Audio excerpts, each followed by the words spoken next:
Assalamu alaikum. Today we will discuss about the brainstem. Brainstem is a part of brain which connects the cerebrum with the spinal cord, and it is very important. Why it is important? Because it controls all the vital functions of the body like breathing, heart rate and the conscious level. So talking about the parts of brainstem, we have three main parts. The uppermost part is called the midbrain.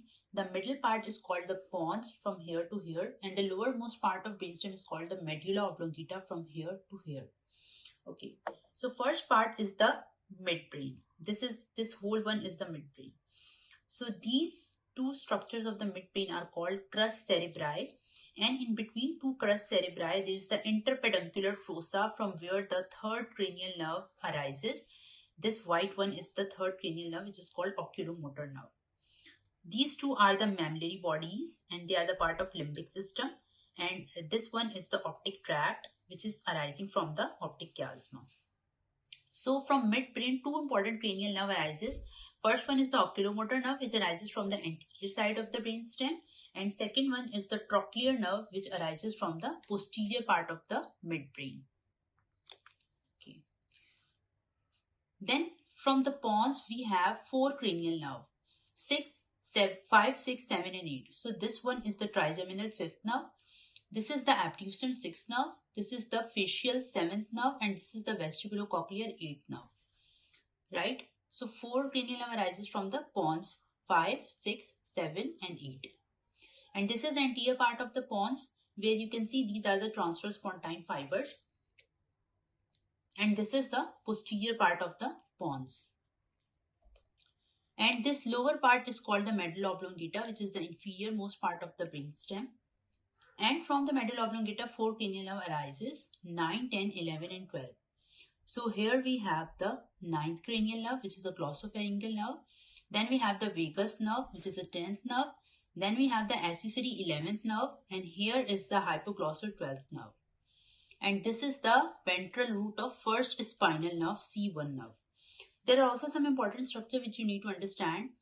So these two are called the pyramids, and these are the inferior olivary nuclei.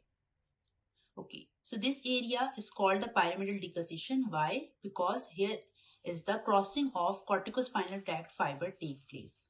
So this was all about the anterior part of the brainstem. Talking about the posterior part of the brainstem. So this is the posterior side of the midbrain, where you can see the four projections. These are called corpora quadris gemina, in which upper two are called superior colliculi, which are responsible for the visual information, and lower parts are called inferior colliculi, which are responsible for the auditory information.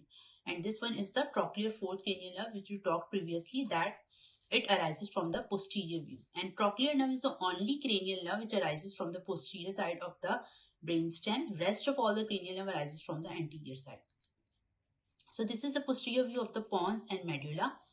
And here are the important structure. Here you can see our diamond shaped cavity, which is called the fourth ventricle. Right? So inside the fourth ventricle, these linings are called the stria medullaris. This is the dorsal median sulcus. These are the medial eminence. This is the vestibular body, and this is the facial colliculus. Right? This whole one is the median sulcus, upper part is the median sulcus, this is the facial colliculus, and this is the vestibular body. Okay, this is the hypoglossal trigone, and these are the vagal trigone. Okay, this one again the dorsal median sulcus, and on the lateral side of dorsal median sulcus there are four tubercle. Two are present medially and two are present laterally. The medial ones are called gracile tubercle, and lateral ones are called cuneate tubercle. In gracile tubercle, there is the nucleus gracilis is present, which is responsible for carrying the fine touch, vibration and proprioception information from the lower limb, while the cuneate tubercle contain the nucleus cuneatus, which carry the same fine touch, vibration and proprioception sensation from the upper limb. Right? So, okay, talking about the boundaries of fourth ventricle, the upper boundaries are formed by the superior cerebellar peduncle. And superior cerebellar peduncle is a part which connects the cerebellum with the midbrain.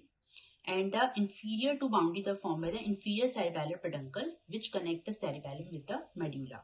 While this biggest peduncle is called the middle cerebellar peduncle, which connect pons with the cerebellum. Okay, so above the corpora quadrigemina, this structure is called pineal body, right? Okay, talking about the cross section, here we also have some important structure. This is the mid-sagittal view of the brainstem. If you can see here, so this is the interthalamic adhesion.